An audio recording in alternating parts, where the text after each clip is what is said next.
Bien, ahora vamos a dar inicio a la mesa 2, un espacio dedicado a explorar proyectos de innovación en la Policía Nacional del Perú. Para guiar esta interesante discusión, contamos con los siguientes participantes.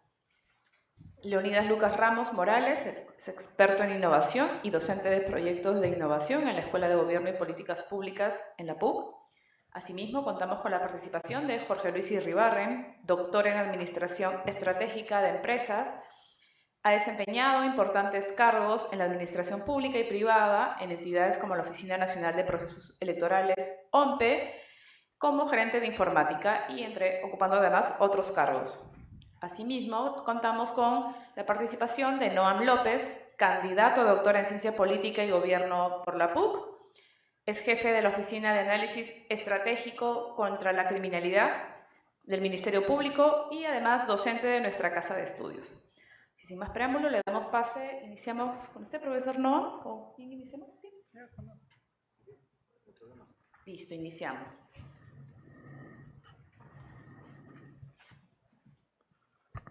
Bien, buenos días con todos y todas. Gracias a la Escuela de Gobierno por generar este espacio en el cual nos toca en esta vez compartir un poco a partir de la experiencia docente y de acompañamiento de los proyectos de innovación de los coroneles de la Policía Nacional que ya llevan más de unos 5 años en nuestra casa de estudios cursando la maestría de Gobierno y Políticas Públicas, compartir un poco los aprendizajes, nociones que nos deja el acompañamiento a los efectivos policiales en la creación de sus proyectos de innovación, que es la manera con la cual ellos obtienen el grado de magíster en políticas públicas.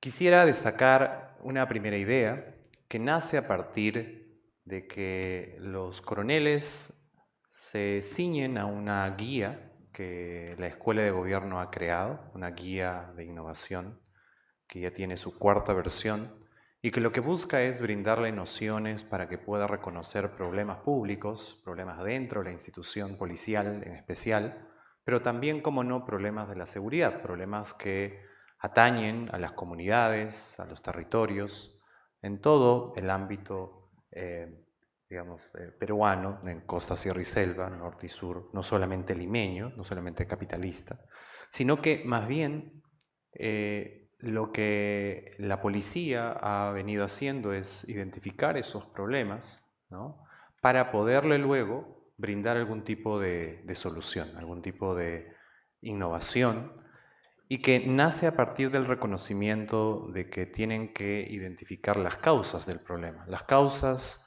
no solamente los síntomas, y esas causas tienen que estar basadas en evidencia y por lo tanto este ejercicio de hacer proyectos de innovación es en buena cuenta también hacer una investigación científica porque tienen que sustentar que existe el problema, no solamente a nivel teórico, sino también a nivel concreto, observable, y para ello despliegan una serie de herramientas que aprenden en la maestría. Ello ha llevado a que los problemas más recurrentes son anclados a ciertas unidades orgánicas de la institución. Entonces tenemos un grupo de proyectos de innovación que se concentran, por ejemplo, en abordar problemas propios de los sistemas administrativos de la policía, a nivel de presupuesto, a nivel de administración, logístico, abastecimiento, recursos humanos, tecnologías de la información y cualquier otro sistema administrativo de soporte, ¿no?, a la institución policial.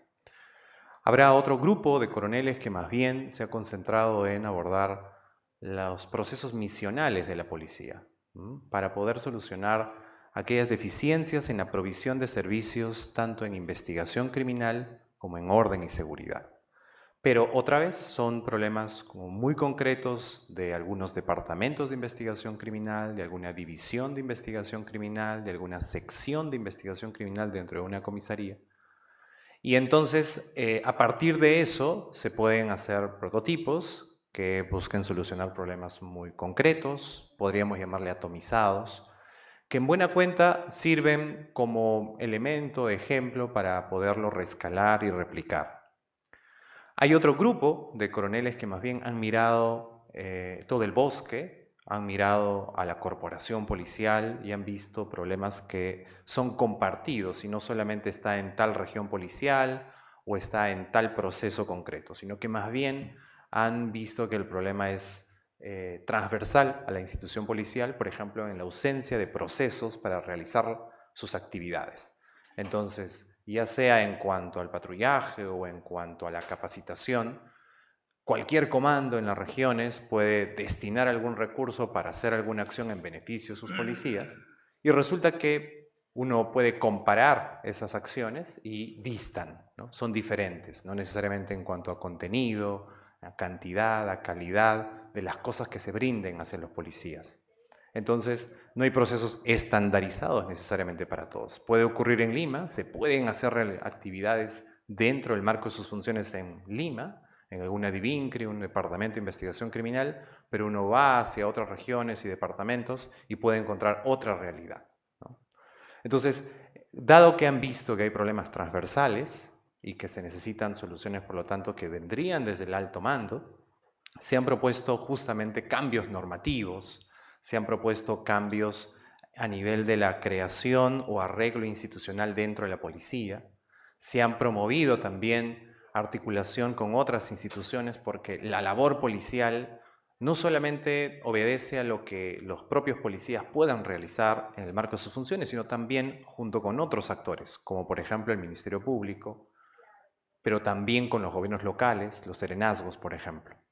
Entonces, vemos en esta primera idea que hay ciertas concentraciones de tópicos que nos llaman la atención sobre para dónde apuntan los coroneles de la policía a esas alturas de su experiencia policial y dónde consideran que se deben hacer los cambios. Una segunda idea tiene que ver con el hecho de que hay también el auge de las tecnologías de la información. Tenemos hoy en día varios proyectos de innovación que incluyen un componente de transformación digital. Y eso es una realidad. La policía tiene un sistema de información de denuncias policiales que ya tiene más de 10 años y que no ha tenido algún cambio, pese a que la legislación, pese a que las prácticas y buenas prácticas policiales lo piden. La base de datos, el sistema de información, el dashboard siguen tal cual, ¿no? Y más bien ha resistido a algunos intentos de poder mejorarse para que los datos puedan ser captados de mejor manera, para que podamos tener más información más precisa, por ejemplo, las coordenadas, los GPS, ¿no?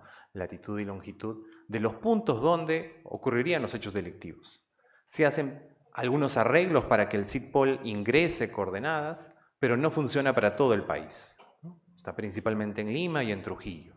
No está en Puno, no está en Huánuco. Entonces, las denuncias no están georreferenciadas en todo el sistema de denuncias policiales.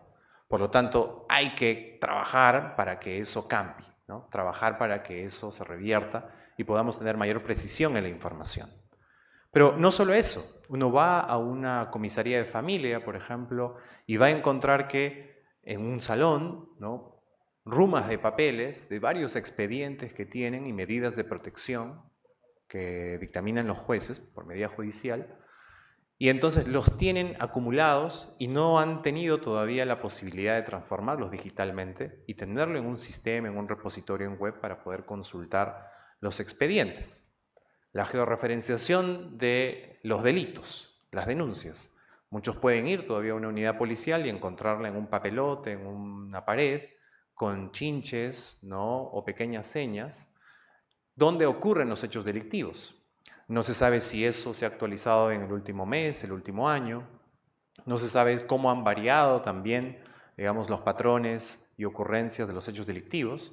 Y por lo tanto, no hay una historia que contar, no hay también una herramienta, no es una fuente de análisis de datos.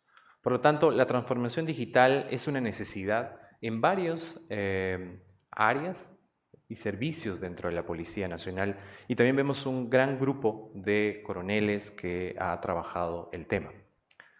Como tercera idea, quisiera comentar que en principio mucho de lo que los coroneles proponen a nivel de cambio normativo, creación de protocolos y procedimientos, desarrollo de demos y aplicativos y sistemas de información, pero también de generación y estandarización de procesos, tiene una resonancia con otros actores. Y entonces también los límites de los proyectos de innovación en el sentido de que necesitan del trabajo en conjunto con otros agentes, operadores del sistema de justicia, operadores de la prevención. Y por ejemplo, hay proyectos que ingresan al tema del patrullaje policial. Y estos proyectos lo que buscan es que el patrullaje sea más eficiente, la vigilancia sea constante, sea más bien estratégica en base al análisis de datos, ¿no? Y que no sea tan intuitiva, basada en un sentido común o en una costumbre. Así patrullamos y así lo vamos a seguir siendo, como si ya fuera el último desarrollo y no se podría optimizar. No solamente en el gasto de combustible, no solamente en el uso del personal o que el patrullero esté en buenas condiciones, sino que realmente haga que la prevención situacional se cumpla, ¿no? De que el delito no se cometa en el lugar donde se está patrullando. Pero reconocen también que esto necesita de la articulación con actores locales. El Serenazgo, por ejemplo, para ciertas comisarías en ciertos distritos, la cantidad de patrulleros que tienen pues es muy escasa frente a la que tiene el corpus del Serenazgo. Por lo tanto, el patrullaje integrado es una salida porque nos da el móvil, el patrullero, ¿no?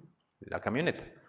Pero también no hay una estandarización o no hay necesariamente unidades de medida que nos permita decir que ese patrullaje integrado realmente se está cumpliendo. Entonces, en el último año, 3 proyectos de innovación vienen trabajando justamente eso. Y hay una convergencia de temas porque se ve que es necesario articular esfuerzos con los cuerpos de serenazgo. No hay una claridad necesariamente respecto a qué hacer con este grupo humano. En algunos casos, por ejemplo, hemos visto experiencias aquí en Lima de algunos alcaldes distritales que promueven que el cuerpo de serenazgo se dedique a hacer labores como de operaciones policiales, como un DINOES. Los han vestido para hacer desalojos, por ejemplo, en La Victoria, ¿no? Entonces, también tenemos iniciativas de la Municipalidad Metropolitana de Lima de crear un cuerpo de serenazgo anclado a un GEIN municipal, como si fuera un grupo de inteligencia, ¿no? Entonces, tienen que hacer labores de inteligencia los serenos. Entonces, no hay una claridad necesariamente a nivel local respecto de qué hacer con los serenazgos. Tenemos una ley, tenemos un reglamento, las condiciones en las que trabajan son bastante precarias, pero a la larga uno puede ver que el sereno está más cercano al modelo del policía comunitario, que podría apoyar muy bien las labores de los programas preventivos de las comisarías o de las labores de patrullaje. Porque es algo que se puede aprender en un tiempo corto, comparado con una especialización en otros ámbitos de la policía, y se necesitan habilidades de liderazgo, resolución de conflictos, habilidades blandas, ¿no? Calidad de atención. Y entonces se tiene que articular con los gobiernos locales, en específico con los cuerpos de serenazgo, para que la labor de provisión de servicios de seguridad situacional sean de las mejores condiciones, tal y como está la realidad actual de las carencias, ineficiencias y dificultades en términos logísticos que tiene la policía. Y ahí es donde quisiera centrarme. Hay, como última idea, hay en los proyectos de innovación una identificación de que la policía trabaja en base a carencias, ¿no?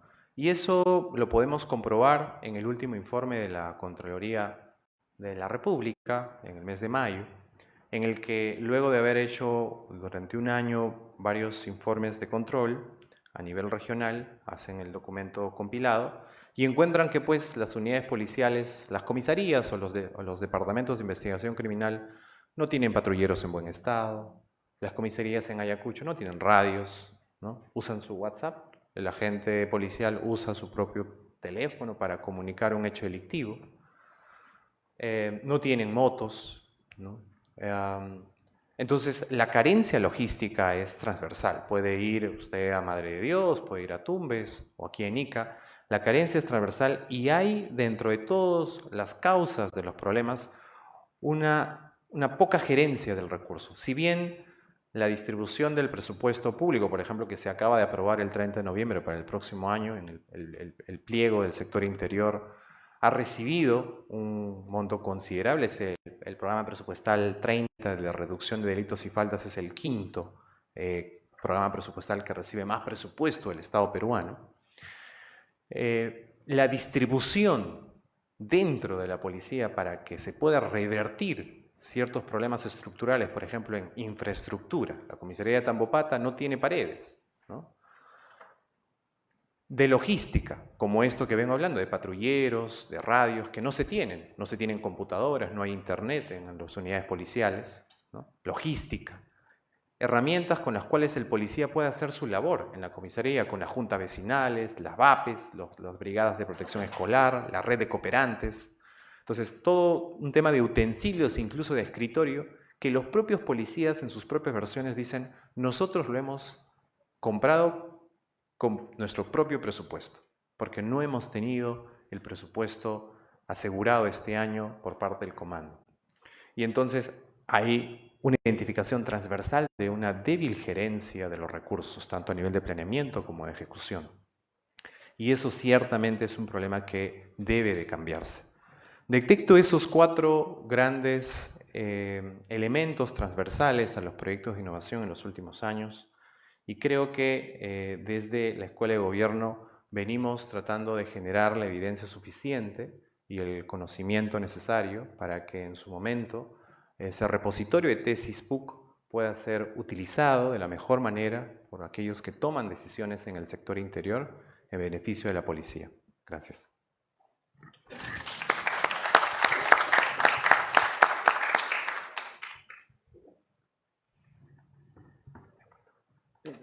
Muchas gracias, profesor Nom. Y a continuación le vamos a dar el pase al profesor Leonidas Lucas Ramos. Como lo comenté, él es experto en innovación y docente también de nuestra maestría liderando los proyectos de innovación. Adelante, profesor. ¿Qué tal?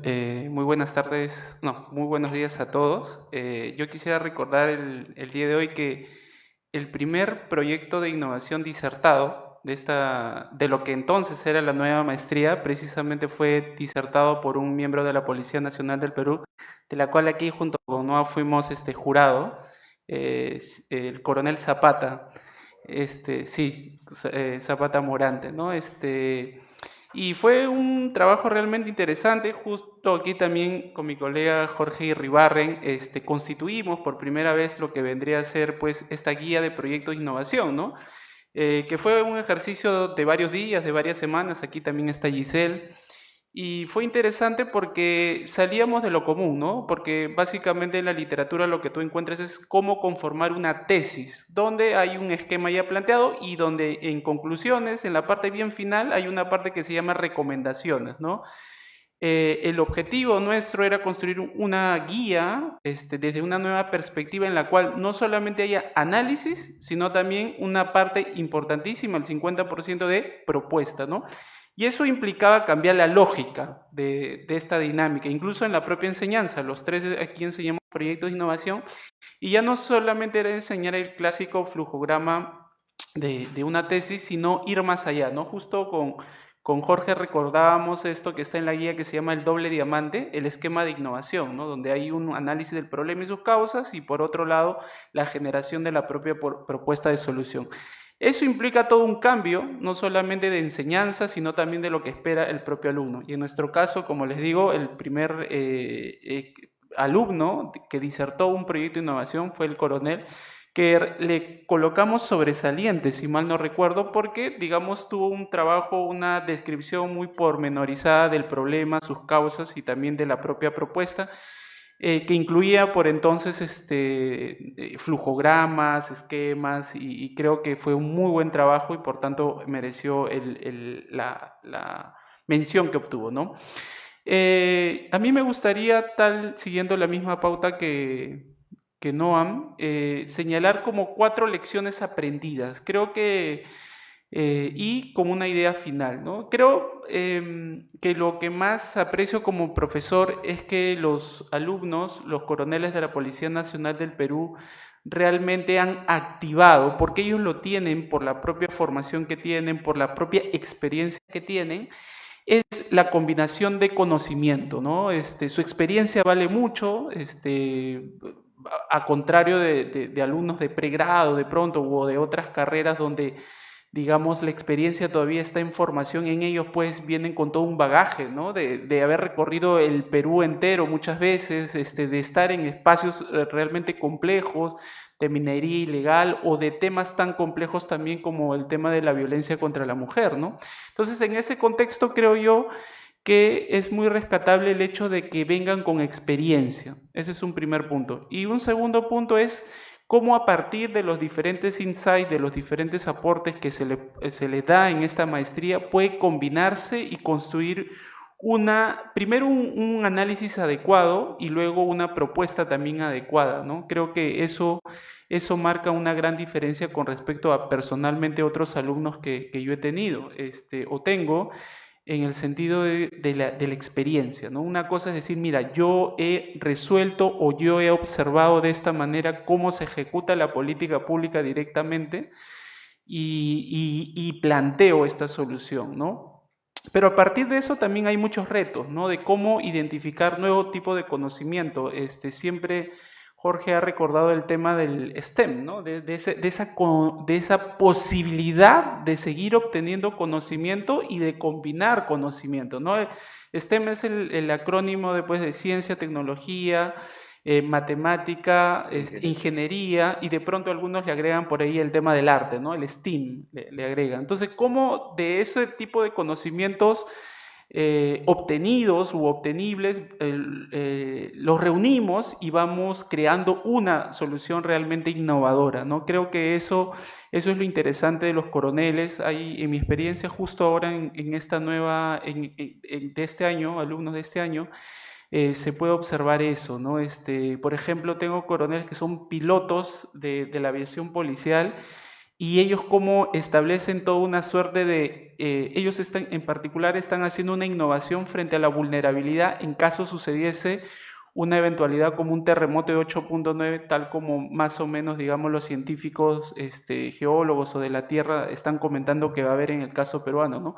Y es muy interesante con ellos trabajar este tema de combinar los diferentes tipos de conocimiento en términos, por ejemplo, logísticos, en términos, por ejemplo, de la propia estos estudios y análisis que hay sobre los posibles daños en términos de infraestructura y en términos de la propia población, ¿no? Se dice, por ejemplo, que en el caso de Seplan, más o menos se calcula que serán un poco más de 100.000 fallecidos si hubiese un terremoto de 8.9 o de grado 9, ¿no?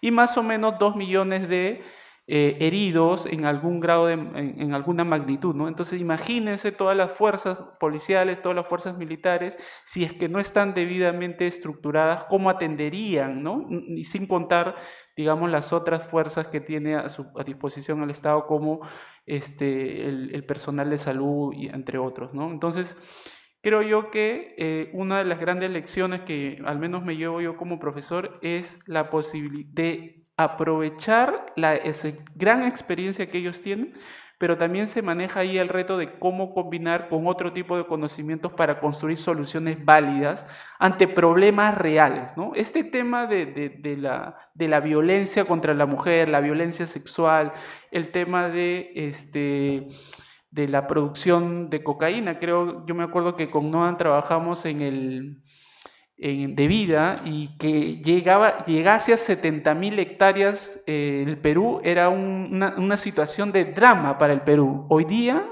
estamos a punto, si es que ya no pasamos las 100.000 hectáreas. Y ese es un gran tema, porque luego viene el otro tema que puede desencadenar, que es el tema de la violencia, otro tipo digamos, de grupos políticos aprovechándose del tema. Y son problemas reales que requieren soluciones prácticas, reales, pero también combinando diferentes tipos de conocimiento, y creo que eso puede ser contenido. La segunda idea que me gustaría rescatar es el tema de de pronto, dificultades de implementación, ¿no? Todos nuestros proyectos de innovación tienen esa mirada de implementable, pero sin lugar a dudas, la Policía Nacional del Perú, por diferentes motivos, por diferentes factores, pero viven en un contexto bastante inhóspito para el cambio, ¿no? Hay mucha resistencia al cambio, creo que ese es uno de los aspectos más importantes, pero creo que no es exclusivo de la Policía Nacional del Perú, ni es exclusivo, sino que más bien es parte del propio manejo del Estado, ¿no? Ahí está la clásica frase de, pero siempre lo hicimos así, ¿no? Cuando tú planteas una solución, lo primero que voltea y los que ya trabajaron el tema, no, pero siempre, ya lo hicimos así, ¿no? Y batallar contra eso es difícil, pero vamos, no solamente es una cuestión de personas, es una cuestión de sistema, de plataforma, finalmente de instituciones que se resisten al cambio, y creo yo que la Policía Nacional del Perú no es ajeno a eso, ¿no? Y eso que tiene implicaciones realmente importantes,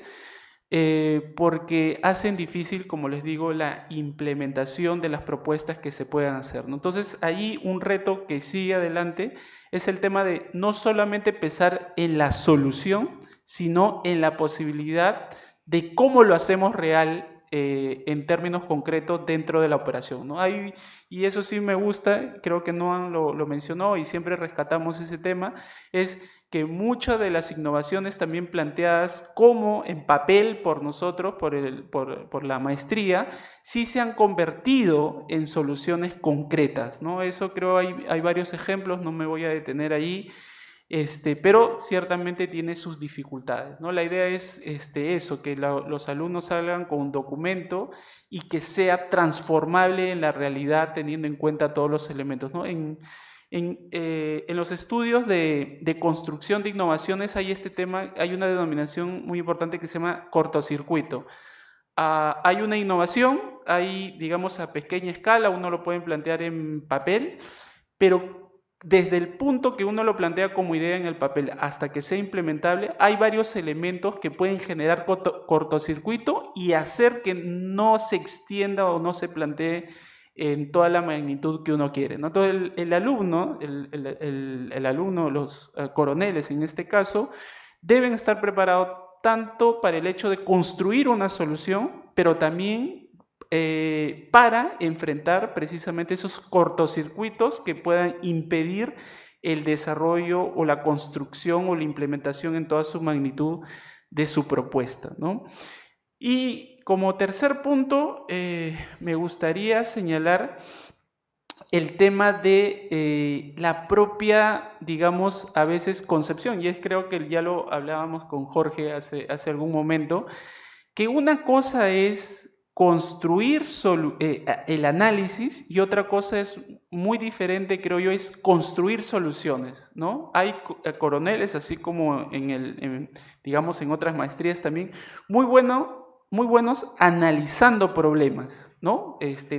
Saben, digamos, caracterizar el problema, saben identificar data para demostrar el problema, saben buscar información para identificar las causas, mapear las causas, finalmente para conocer el problema tal cual, ¿no? Pero sí es verdad que hay alguna dificultad para construir la propia solución, ¿no? Y creo que, digamos, con la experiencia que ellos tienen, pero también con la debida guía, eso puede ser, digamos, transformado realmente en una solución que sea viable, ¿no? Por último, a partir de estos 3 puntos que he comentado, me gustaría señalar que creo que en el caso peruano es, si mal no recuerdo, Noam, es el tercer grupo burocrático más grande después de los profesores y después del personal de salud, la Policía Nacional del Perú, ¿no? Creo que más o menos son 130.000 digamos, efectivos. Es un número importantísimo y como ha dicho Noam, creo que parte importante del presupuesto público también va destinado al ejercicio de la función policial, entre otros elementos, pero sin lugar a dudas la Policía Nacional del Perú enfrenta retos, ¿no? Importantes, lo vemos todos los días. Pero, digamos, hay que verlo desde la cuestión y sobre todo desde la academia, no desde la queja, ¿no? Sino desde cómo analizamos y de cómo planteamos junto con ellos soluciones. Creo que eso es lo importante, porque finalmente la seguridad pública nos afecta a todos, ¿no? Afecta en términos de tensión, uno mismo se siente tensionado de tomar un taxi de la calle, una acción tan simple como esa, ¿no? De quiero ir a mi familiar, quiero ir a mi papá, a mi mamá, a un amigo. Y está con el aplicativo, entre la tensión, entre tomar un taxi de la calle o tomar, digamos, el aplicativo y entra en un miedo, o si dejas a una persona de sexo femenino en el taxi, estás con un temor que no debería ser, ¿no? Y cosas como esas también lo vemos en el tema de si una persona cercana a tuya tiene un negocio, si tiene un negocio, por ejemplo, en Comas, si tiene un negocio, por ejemplo, en San Martín de Porres, si tiene en el Cono Sur, está en tensión porque en cualquier momento puede suceder algo, ¿no? Y la seguridad pública entonces se convierte en un elemento sustancial, así como es el hecho de comer, el hecho de tener salud, el hecho de tener educación, es al mismo nivel de importancia el hecho de tener seguridad. Entonces, creo yo que la Policía Nacional tiene un gran reto. Creo que el tema de la innovación, o cómo podemos mejorar las condiciones en las cuales ellos operan, en las cuales ellos viven también, porque ellos tienen familia, son, digamos, personas que tienen una vida familiar propia, ¿no? Yo en medio de las asesorías también los escucho de su vida familiar. Tienen mucho orgullo de ser parte de la Policía Nacional del Perú, pero también entienden que hay muchos retos por desarrollar. Y como última idea, creo que el hecho de que debería apuntarse es que en algún punto, ¿no? La población reconozca, en términos luego obviamente de un proceso de mejora, que tiene una mejor policía, que tiene que sientan realmente que la policía es suya, ¿no? Y que digan sin un lugar a dudas, esta es mi policía, yo confío en mi policía porque me cuida y que muestra realmente seguridad.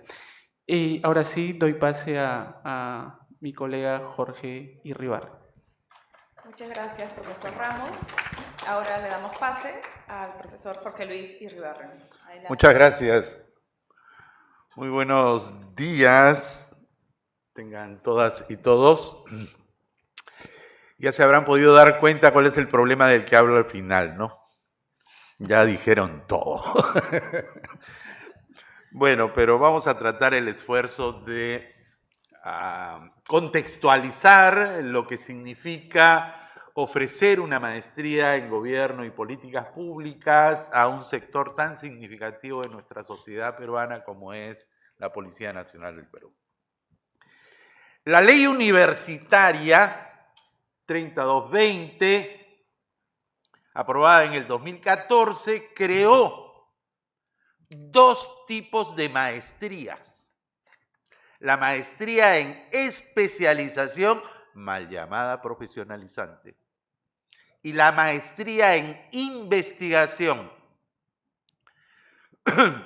Y además dijo que estas maestrías un estudiante de esta maestría podría graduarse de dos maneras, o con trabajos de investigación o con tesis.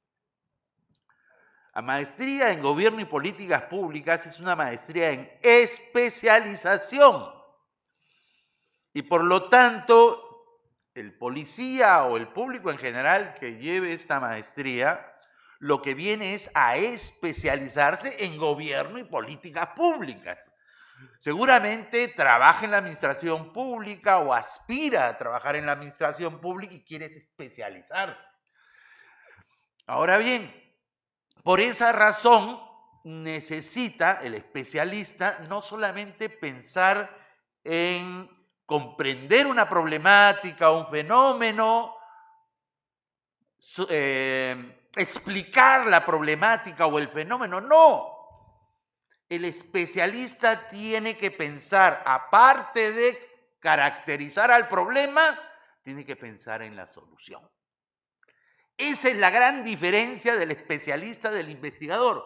Déjalo al investigador que haga su tesis empírica, cuantitativa, cualitativa, mixta, como quiera.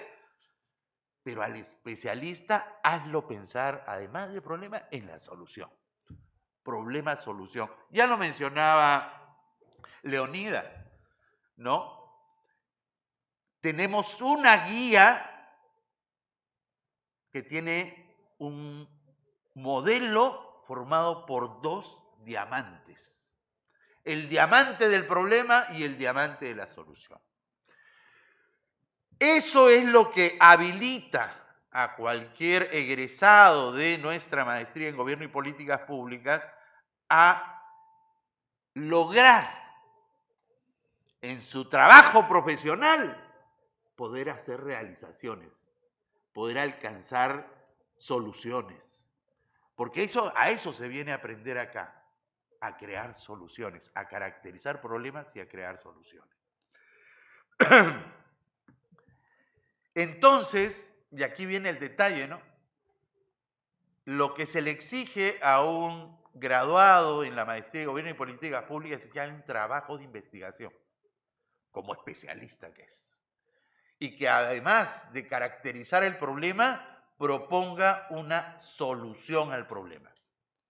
Y aquí quiero entrar un poco más a los proyectos de innovación, que es lo que se le pide a los graduados en la maestría en Gobierno y Políticas Públicas. Los trabajos de investigación aquí le llamamos proyectos de innovación.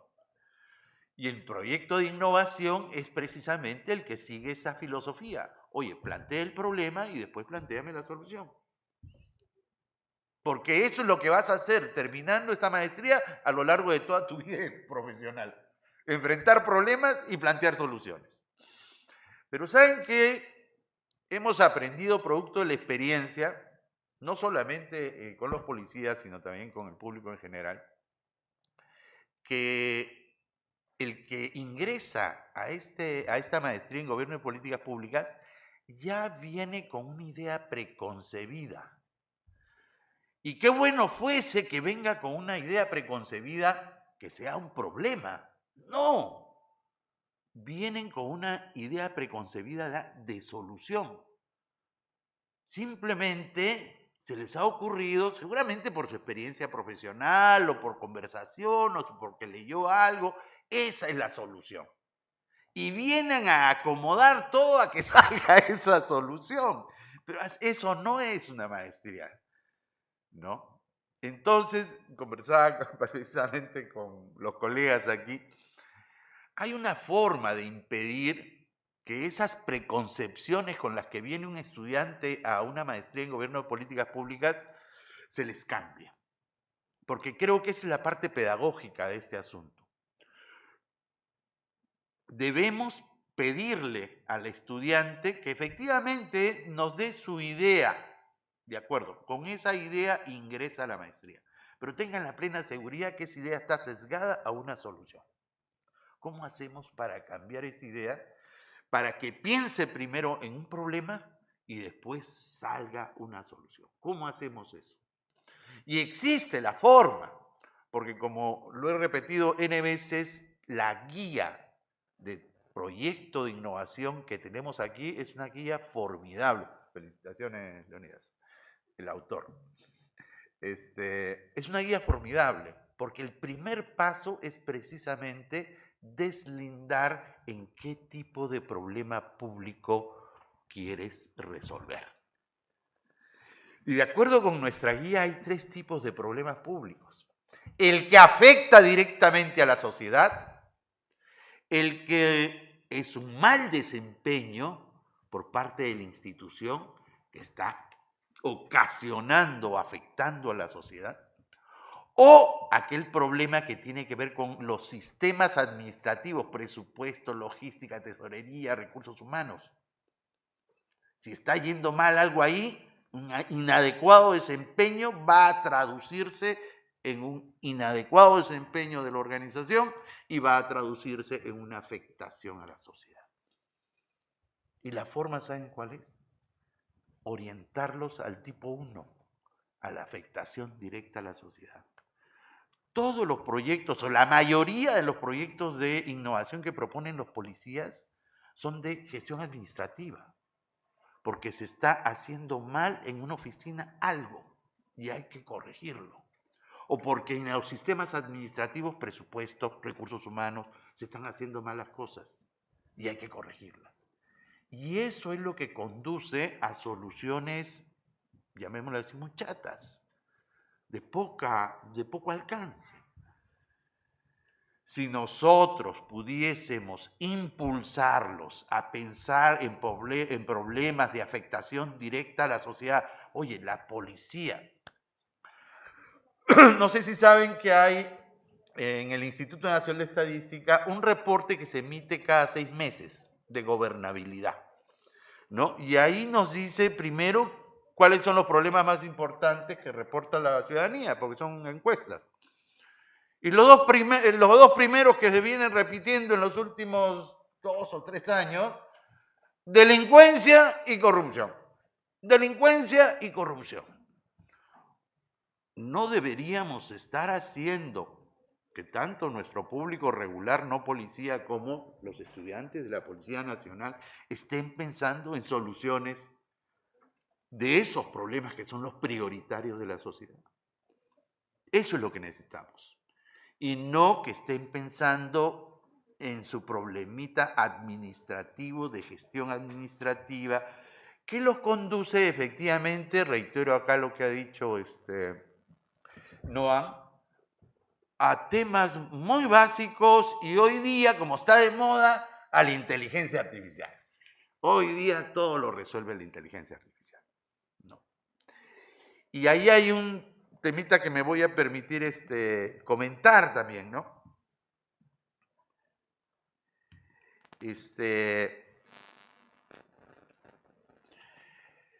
Bueno, mi profesión, por si acaso, soy licenciado en computación de matemáticas de San Marcos, o sea, el tema me es bastante familiar, el tema de la inteligencia artificial y la transformación digital. Realmente no están haciendo transformación digital. Antes de que se ponga de moda este término transformación digital, hablábamos de las TICs, tecnologías de la información y comunicaciones. Y antes de hablar de las TIC se hablaba de informática, y antes de hablar de informática se hablaba de sistemas, y antes de hablar de sistemas se hablaba de computación. No es un tema de moda realmente la transformación digital. Coincide con una nueva moda, hay que cambiarle de nombre, ¿no? Transformación digital suena bonito, pero no es lo mismo. No es lo mismo. El concepto de transformación digital vino con la cuarta revolución industrial y coincidentemente vino con el concepto de gobierno abierto. ¿Y qué hizo el gobierno abierto en la cuarta revolución industrial? La cuarta revolución industrial puso al ciudadano en el centro y el gobierno abierto, perdón, al cliente en el centro, y el gobierno abierto puso al ciudadano en el centro. La transformación digital es el uso de tecnologías de la información pensando en el ciudadano en el centro. Mejor dicho, si yo mejoro la planilla para poder pagar los sueldos a los trabajadores de la institución utilizando tecnologías de la información, no estoy haciendo transformación digital. Hacer transformación digital es pensar cómo la tecnología le brinda un mejor servicio al ciudadano, le entrega un valor público al ciudadano. Eso es transformación digital. Cualquier uso de la tecnología que beneficie al ciudadano, esa es la transformación digital. Y eso es coherente con el problema público de afectación directa a la sociedad. Y eso es lo que deberíamos estar tratando de canalizar. Entonces, fíjense, yo he tratado de bosquejar estas ideas y quiero soltar una última idea, ¿ya? Tuve la oportunidad de estar durante 8 años como jefe nacional de RENIEC y tuve una administración pública, como todos ustedes saben. Y cuando pregunté, y como yo soy tecnólogo, como ya les dije, siempre pienso en soluciones tecnológicas. No obstante, sé que no es lo único que hay que hacer, pero soluciones tecnológicas son importantes. Antes de estar en RENIEC estuve en OMPE, la Oficina Nacional de Procesos Electorales, y yo soy el culpable que hoy día se hable de voto electrónico y se use eventualmente voto electrónico. Y en RENIEC yo soy el culpable de que haya un DNI electrónico y que permite firmas digitales. Entonces, mi sesgo tecnológico me lleva a pensar en ese tipo de soluciones, ¿no? Cuando es posible, por supuesto. Muy bien. Pero en RENIEC tenía como jefe nacional la oportunidad de rediseñar la institución. Y una de las cosas que no había en la institución era una oficina de calidad e innovación. Y lo primero que hice, porque teníamos que, ISO 9000, ¿no? Y todos los estándares internacionales, y más aún, queríamos participar del concurso de la Sociedad Nacional de Industria, los premios nacionales a la calidad, y también, logrado eso, podíamos participar en los premios iberoamericanos a la calidad, compitiendo con más de 22 países. Qué interesante. ¿Y para eso qué necesitabas? Institucionalizar la innovación, la calidad y la innovación. Y eso es lo que hicimos. Institucionalizar la calidad y la innovación en una institución pública, en una entidad pública, es garantizar de que la innovación no sea algo que se dé a la muerte de un obispo, como se dice en el dicho popular. No, tiene que ser algo sistematizado, algo dirigido. Y usualmente tiene que ser dirigido de arriba a abajo. No es la iniciativa de cualquiera. Tiene que ser de arriba a abajo. Desde arriba de la alta dirección institucional debe promoverse esas oficinas de innovación, de calidad e innovación, para que se convierta en una rutina, en un hábito.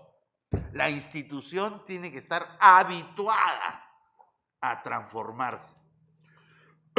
¿Cuántas promociones tenemos de policías? Aquí, 3, 4, 5.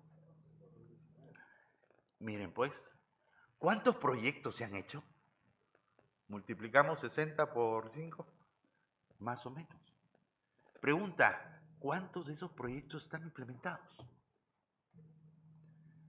Y ojo, el interés no solamente es de la policía, ¿no? Que al parecer no tiene mucho, pero sí como universidad nos debería interesar ver nuestro producto final, nuestros graduados con su proyecto de innovación, nos gustaría verlos implementados. Ese es un ideal que debemos perseguir.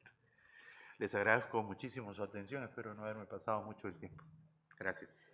Muy bien, muchas gracias a los panelistas, pero igual vamos a pasar a una segunda ronda con ustedes. Y para esto queremos hacerle dos preguntas. Uno de ellos es, ¿qué temas les gustaría, en base a su experiencia, ¿no?, que la policía pueda desarrollar en los próximos años? Esa es la primera. Y la segunda es, ¿cuáles consideran son los elementos por los cuales ustedes consideran que los proyectos de innovación no se implementan aún en la Policía Nacional? Les pido unos 5 minutos, ¿les parece? Por cada uno. De acuerdo, gracias. Bien, paso a responder la primera pregunta en el sentido de que, como hablaba Jorge, no hay datos abiertos en la policía, entonces pedir información de cuántas denuncias hay, cuántos casos se vienen investigando, te pueden dar 2, 3 versiones de fuentes, uno en PDF, otro en Excel, otro para descargarle de una web, pero no coinciden. Y es que no hay una cultura de la gestión de la información o el conocimiento dentro de la policía aún. Ha habido intentos de implementar comités de gobernanza de datos y demás, pero se queda muchas veces en el papel y rotan a los policías y ya no se avanza mucho, ¿no? Pensando en esto que Jorge también hablaba, creo que un tema crítico es la denuncia digital, que funciona para algunos documentos como pasaporte, DNI, ¿no?, documentos personales, bancarios también, pero bien podría extenderse a otros tipos de bienes. Hoy en día hay que ir a la comisaría para denunciar cuando bien podría hacerse a través de muchos protocolos, tanto de seguridad, de autentificación, que esa denuncia pueda hacerse desde un smartphone. Y luego, si se necesita algún tipo de entrevista, usar las videollamadas. Es decir, existe esa posibilidad, existen casos en donde se puede trabajar así, pero lamentablemente hoy en día de cada 10 peruanos, de los cuales 2 o 3 son víctimas, menos de una persona a veces denuncia un hecho delictivo. Y los motivos por los cuales no denuncia es porque considera que es una pérdida de tiempo, el costo de oportunidad es muy alto, prefiere hacer otras cosas, considera que no va a recuperar el bien, o a veces considera también que lo van a revictimizar, ¿no? Lo van a hostigar y no van a llegar a denunciar o a esclarecer el hecho delictivo como quisieran. Yo quisiera decir que el principal tema que me gustaría que la policía pudiese abordar de mejor manera es la alta rotación.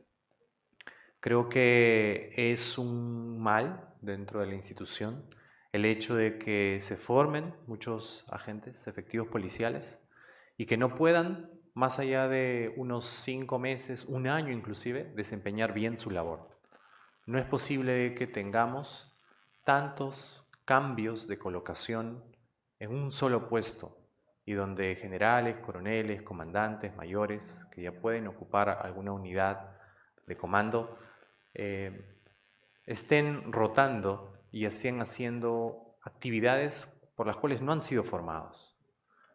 Hay direcciones dentro de la policía que en este año han pasado por 3 liderazgos y algunos por solo 2 meses, semanas, y entonces esto tiene que ver con un poco la creencia de que todos pueden llegar a ser, como el sueño americano, pueden llegar a ser comandantes generales y tienen que saber de todo un poco, porque cuando les toque comandar toda la policía, pues tienen que saber un poquito de todo para ver los problemas, pero eso es un sueño, ¿no? Es una entelequia, no se va a cumplir, porque en realidad son 140.000 policías, la probabilidad de que seas comandante general es muy baja, entonces se necesita generar los mecanismos e incentivos para que la especialización dialogue con una permanencia en los puestos, para que comulgue con el hecho de que puedan trabajar de la mejor manera, hacer un plan de trabajo, tener los recursos y medir su trabajo con indicadores y evaluar sus productos, sus servicios de ahí un tiempo, ¿no? Eso no se está haciendo, por lo tanto, la alta rotación creo que debe de revertirse y necesitamos proyectos de innovación que ingresen a eso. Bien podría ser solo cambiar la norma, pero tiene que ver también con la cultura organizacional, con los procesos en los cuales están inmersos y con los intereses, digamos, que como toda institución policial uno puede llegar a identificar, ¿no? Como segundo grupo de temas a investigarse que creo que son trascendentales y se han comentado en las reformas policiales de los últimos 20 años, tenemos que trabajar y mejorar cuestiones dentro de la formación, especialización, idoneidad, gestión o gerencia de los recursos de la policía y sistemas de información y gerencia de la información.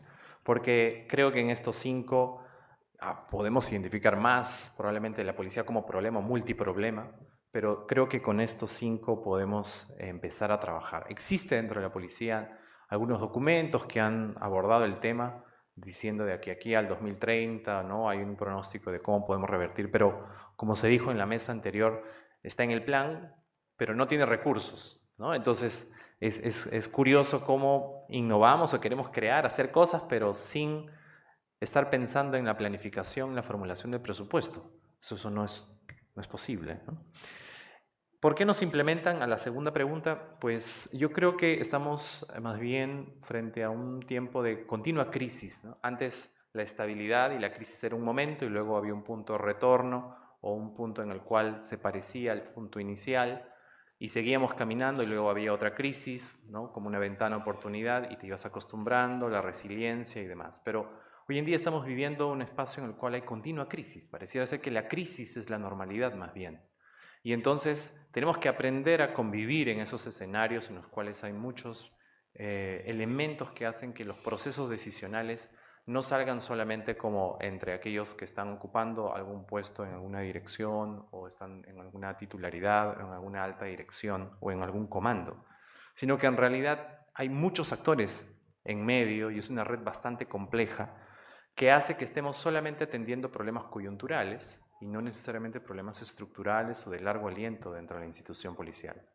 Entonces hay una toma de decisiones bastante compleja que lo reconocemos, pero que no estamos ingresando a cambiar eso.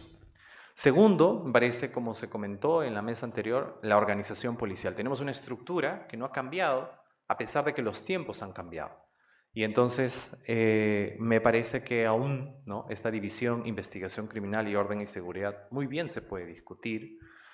El enfoque del policía comunitario es un enfoque transversal para toda la policía. Hoy en día se cree que solamente algunos agentes hacen policía comunitario, ¿no?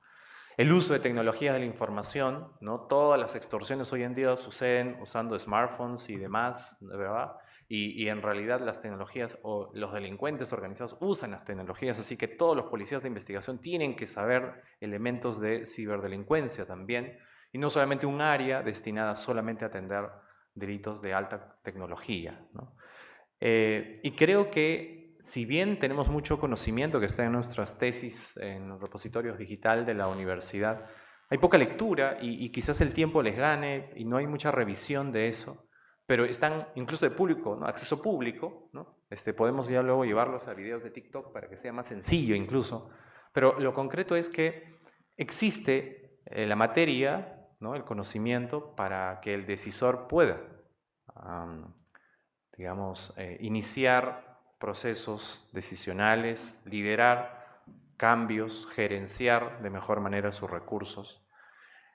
Creo que el puente entre academia, policía, como en estos espacios, como en academia, en las clases, que nosotros los docentes y en el debate que se pueda generar, queremos ir incentivando continuamente a que puedan buscar los mecanismos de abajo hacia arriba, de arriba hacia abajo, dentro de la organización policial, para aprovechar esas ventanas de oportunidad y colar sus temas, sus proyectos de innovación. Hay algunos coroneles que nos escriben y nos dicen que su tema está incluido en alguna modificación de una norma, ¿no?, o que lo han incluido en la ley de presupuesto, pero son la excepción, no son la mayoría, ¿no? Entonces, falta realmente más mecanismos para que los propios policías que terminen su maestría puedan tener un espacio, como bien Jorge hablaba, de un espacio de innovación más sostenible, institucionalizado, donde puedan deliberar y escoger la mejor alternativa y aprovechar ese contenido para invertir, ¿no?, para ejecutar presupuesto en su favor. Gracias. Muchas gracias, profesor Noam, por las interesantes propuestas, comentarios. Y a continuación, profesor Ramos, ¿le parece? Sí, bueno, con respecto a la primera pregunta, creo que hay como dos vertientes, ¿no? Una más de tipo organizacional y otro más a nivel de los problemas del país. Creo que uno de los grandes elementos que va aunado mucho a lo que he mencionado Noam, ¿no?, que es el punto de la captación del principal recurso que tiene la Policía Nacional del Perú, que son sus efectivos, ¿no? Hay todo un tema bastante interesante. A mí me ha tocado observar por trabajo de campo y por diferentes otros motivos cómo se capta y cómo un joven, un adolescente, que decide postular a la Policía Nacional del Perú, ¿no? Y a veces no son en las mejores condiciones y bajo una meta, digamos, de seguridad necesariamente, sino por condiciones, digamos, de seguridad económica del individuo, ¿no? No porque realmente, no porque realmente quieran ser efectivos de la Policía Nacional del Perú, sino que toman la decisión de postular e ingresar por otros condicionantes como el condicionante económico, ¿no? Obviamente el condicionante económico es importante, sin lugar a dudas, pero debería haber un paso, un sentimiento, una característica esencial que los vincule directamente con la función que van a cumplir, ¿no? Porque es una función, uno, muy importante, dos, es de riesgo, tres, sin lugar a dudas, de servicio público en general, ¿no? Ellos son los que directamente van a estar vinculados todos los días de su vida al quehacer digamos, de la sociedad y de su seguridad como tal, ¿no? Entonces creo que ese es un tema muy importante. Creo que no solamente es de convocatoria, creo que muchos de los efectivos lo toman así como que hay que convocar y si convocamos a más ya está. No, es una cuestión muy seria porque lo que se quiere es convocar, sí, pero a los mejores en las mejores condiciones y que tengan esas características y competencias iniciales para ser efectivamente un miembro de la Policía Nacional del Perú, ¿no? El segundo elemento que ya mencionaba Noam es precisamente el tema de la especialización, ¿no? Sería interesante, por ejemplo, hacer un estudio de trayectorias, ¿no? Cómo desde que inicia, qué tema les toca en determinado año de ser parte de la Policía Nacional del Perú, ¿no? Un año puede ser miembro que ve el tema de violencia sexual, al otro año los mandan al BRAEM, al otro año están viendo temas de autos, ¿no? De control de tráfico, y cosa que es interesante hasta cierto punto, pero esa inestabilidad dentro de la especialidad debe tener un límite y también formar, digamos, precisamente personas que vinculen a eso, ¿no? Y por último, es todo un tema, la cuestión ya de la propia, digamos, en estos niveles de alta graduación, cómo se van distribuyendo, digamos, los grados en el sentido de estos siempre cambios normativos que hay a lo largo de los años, no siempre es lo mismo, hay por ahí cambios que no necesariamente ayudan al mejor establecimiento de lo que se llama la pirámide policial, ¿no? Y más con todos los otros temas judiciales, ¿no? Las reposiciones judiciales y todos estos temas que también son complicados. Entonces creo que a nivel organizacional están estos tres puntos: la propia captación, la propia posibilidad de especialización y por último un adecuado manejo ahí de los puestos. Luego, en el otro ámbito creo que se hace muy importante porque vivimos en un momento clave para el país, que es el tema de las economías ilegales, ¿no? Me ha tocado hacer trabajo de campo sobre el tema de minería ilegal o en general no formal, y creo yo que el Perú hoy en día vive sin lugar a dudas en un hito, ¿no? Podemos ir para mejorar esa situación o para empeorarla. Hay provincias enteras en las cuales se está desarrollando minería no formal, por ahora no violentas, pero sin lugar a dudas esto puede desembocar porque se maneja muchísimo dinero, ¿no? Y hay muchas personas que se ven beneficiadas de este tema, y obviamente ante el dinero y ante la falta de institucionalidad, básicamente la violencia está a un pie, ¿no? Y eso es absolutamente claro, ¿no? Ahí no hay que... Entonces, la Policía Nacional del Perú creo yo que debería tener mayor análisis de estos temas, pero de manera estratégica, ¿no? No solamente en la cuestión binaria, existe o no existe, por ejemplo, minería ilegal, sino cómo es que va a incidir en la seguridad de las personas y obviamente del país, ¿no? Y ahí viene el tema que ya hablaba sobre el tema de la producción de la coca. Está el tema de la tala y está sobre todo también el tema de la minería en espacios bien complejos. Por ejemplo, recuerdo Yuyapichis, ¿no? En Huánuco, que es un espacio donde tiene miedo de entrar desde el párroco, el ingeniero, el Estado, la municipalidad, pero resulta que todo el mundo tiene miedo de entrar ahí, incluso hasta la fiscalía. Yo quería entrar por trabajo de campo y hasta el fiscal me rogaba que por favor no ingrese, ¿no? Entonces es como que el Estado mismo conteniéndose de no ingresar a espacios donde se desarrolla. Y por último, ya con esto termino, es la posibilidad o cómo hacemos más implementables o qué limita la implementación. Creo yo, me auno a lo mencionado por mis colegas, que es el tema de la cultura de la innovación o de la propuesta, ¿no? Del conversar y la posibilidad también de generar cambios. Es un asunto de cambio institucional y de espacios institucionales para este tema, ¿no? Eso, doy paso a mi colega. Gracias. Adelante, por favor, Ribarren. Muy bien.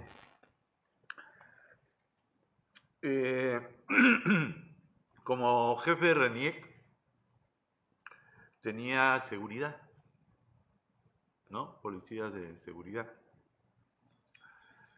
Cada cierto tiempo se hicieron mis amigos, pues, ¿no? Porque me llevaban, me traían por todas partes. Hasta que un día me dijeron, jefe, ¿tendrá un billetito para comprarnos balas?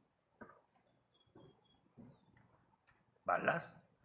¿Qué? ¿La institución no te da balas? No. Tenemos que comprarnos nuestras balas para poder practicar. Y no hace mucho tuve un trabajo de investigación de ese tipo. Los coroneles pasaron un cuestionario y descubrieron que durante el año ningún policía había hecho prácticas de tiro.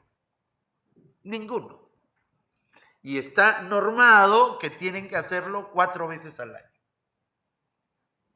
Y está normado que la institución les tiene que dar balas. Y cuando les da balas que ya no tienen vigencia, ¿no? Sí, son balas ya viejas y pasadas. Yo creo que lo primero que hay que cambiar en la institución policial es un trato digno al policía, por favor. No es posible que un profesional que garantiza la seguridad de todo ciudadano pase esas miserias, ¿no? Tener que pedir, oye, un billetito para comprar balas. Hay una segunda idea también que me llama muchísimo la atención, que quería plantearla, que es, y creo que para todos es conocido, que recientemente se suicidó un policía que ha descuartizado a su pareja, ¿no? Descuartizado, ¿no? Y que tenía antecedentes de violación múltiple. ¿Cómo entró este policía a la policía? Y poco antes habíamos escuchado la noticia que habían atrapado a 4 policías que eran cobradores de cupos.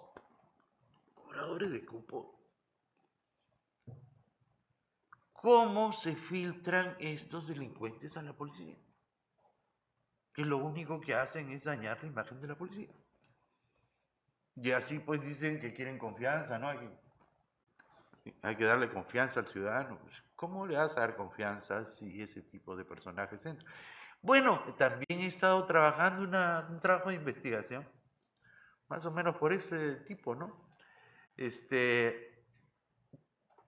En la escuela de Puente Piedra convoca 2.000 vacantes para ingresantes a la policía, ¿no? ¿Y saben cuántos se presentan? 1.400. Bueno, pues entonces, ¿para qué haces un examen de admisión? Déjalos pasar a los 1.400. Pero no solamente eso, sino que hay algunos de esos 1.400 que no miden 1,67 m y tienen que bajar la talla. 1,64 m la han bajado para que puedan ingresar. Y pregunté, ¿no? Oye, ¿ya hay algún filtro para evitar que la persona que entra sea una persona ecuánime, no tenga ningún problema psicológico, qué sé yo, ¿no? No. Es un examen psicotécnico, entiendo, ¿no? Un psicotécnico, y nada más.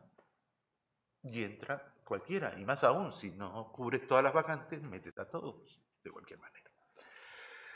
No hay filtros en la policía.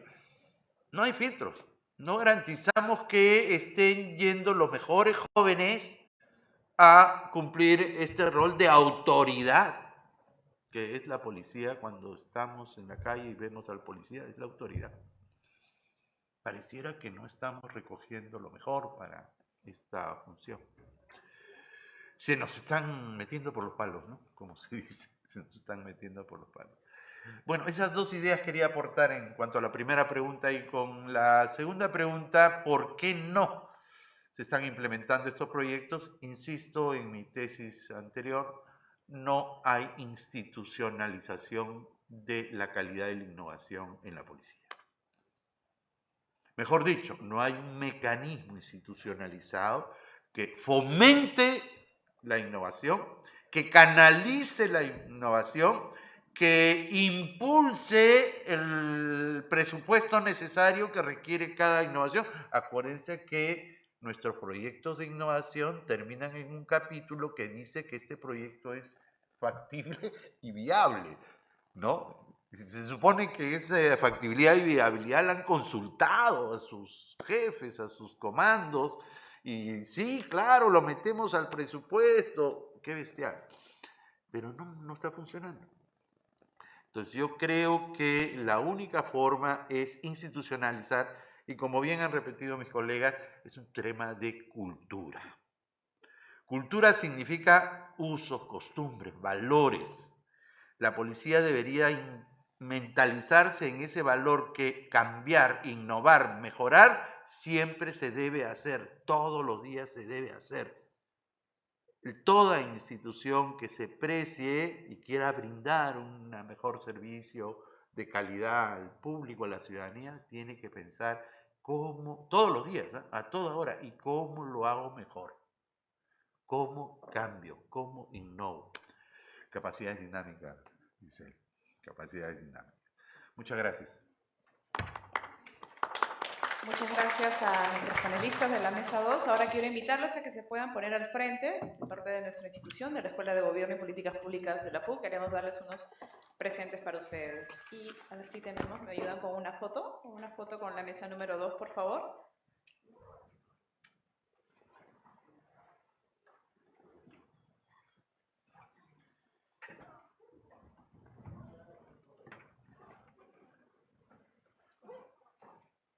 ¿Dónde hay que poner? Sí, al frente, por favor. Abierto.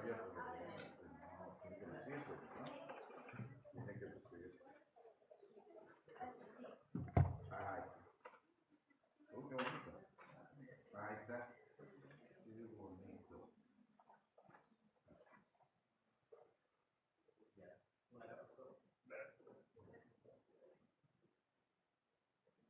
Una, dos y tres.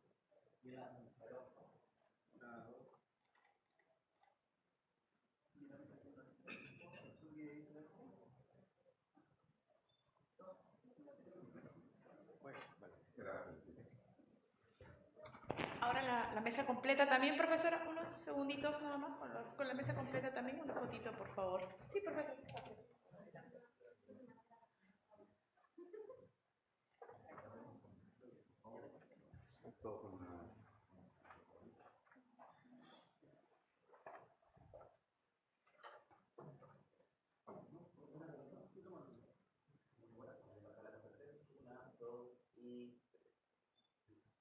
Muchas gracias a todos. Ahora los invitamos a un receso de 1 hora aproximado. A las 2 estamos aquí. Así que, nada, los invitamos a este receso. Volvemos 2 de la tarde, por favor.